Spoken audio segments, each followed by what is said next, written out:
지난 21일 문재인 대통령은 유엔 총회 기조연설에서 남북미 3자 또는 남북미 중 4자에 의한 종전선언을 제안하였습니다.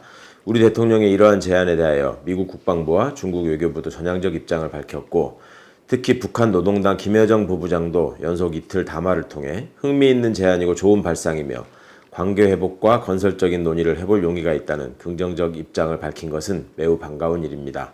하노이 노딜 이후 정체되었던 남북관계에 새로운 전기가 마련될 수 있기를 바라는 마음 간절합니다.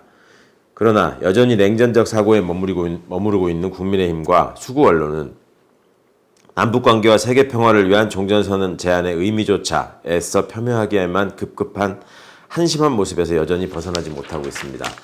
특히 미국의 전술핵 배치와 핵 공유를 요청하겠다는 윤석열 후보의 발언은 늘 반복되는 실언의 수준을 넘어 한반도 평화를 위한 아무런 의지나 계획이 없는 수구적 망상에 갇혀 있음을 자인하는 것입니다.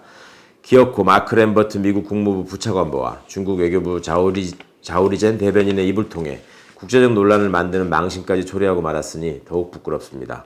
한반도 평화를 향한 문재인 정부의 노력과 성과는 역대 어느 정부보다 평화 정착을 위한 진정성을 인정받고 있으며, 미사일 사거리 제한 해제, SLBM 개발 성공 등을 통해 민주적 정부가 국방과 안보에도 유능하다는 결과를 보여준 것입니다. 한반도 평화 프로세스는 차기 정부에서도 반드시 이어져야 할 과제입니다. 1971년 8월 20일 남북적 십자회담을 시작으로 50년간 남북은 667회의 회담을 했고 258건의 합의서를 체결했습니다. 반세기 동안의 남북 대화에서 우리가 얻은 소중한 교훈은 지속 가능한 대북 정책과 합의 이행의 필요성입니다. 세계 평화와 남북의 공동 번영을 위해서도 종전선언의 의미를 이해하고 한반도 평화 프로세스를 계승할 차기 정부가 필요하다는 점을 강조합니다. 국민의힘 곽상도 의원의 아들이 화천대유로부터 무려 50억 원의 퇴직금을 받았다는 놀라운 보도가 있었습니다. 5년간 월 300여만 원의 급여를 받고 근무했을 뿐이라는 아버지의 말은 참으로 무색한 눈속임이었던 것입니다. 국민의 입장에서 현직 국회의원이자 전직 청와대 민정수석 출신 아버지가 아니었더라도 이렇듯 어마어마한 혜택을 받을 수 있었으리라 생각하는 것은 상식적이지 않을 것입니다.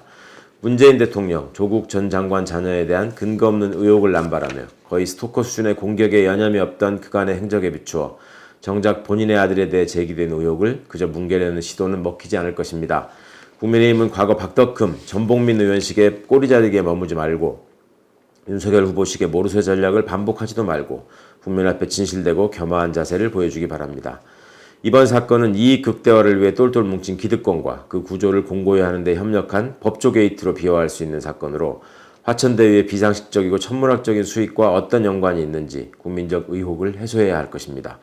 이번 화천대유 사건에 대해 윤석열 검찰의 고발 사주 사건과 대비해 장군멍군 상황으로 보는 언론과 정치권의 시각은 매우 잘못된 것입니다.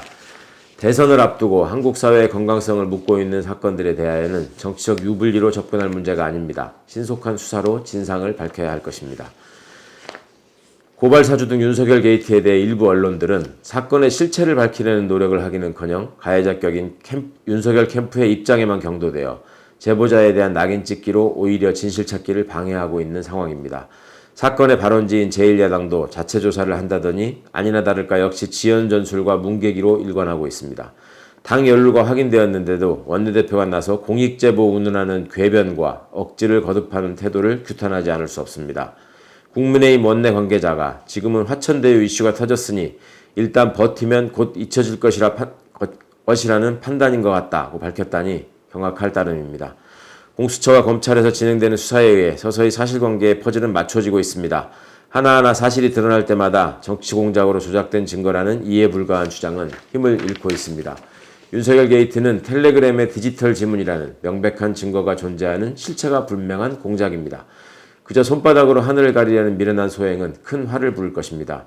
더구나 공당이 정치적 이득만을 노려 정당의 대표를 고발하는 과정에서 정치검사와 결탁한 흔적이 드러난 이상 그 진상이 수사로 밝혀져야 한다는 점을 강조합니다. 더 이상 뻔뻔한 궤변을 멈추고 범행을 사과할 것을 엄중히 촉구합니다. 단 한 번이라도 진실 앞에 겸허해지기를 바랍니다. 화천대유 사건은 개발이라는 이름으로 검, 언, 경, 정, 판이 한몸이 되어 부동산 불로소득을 어떻게 쓸어 담는지 그 윤곽을 드러내고 있습니다.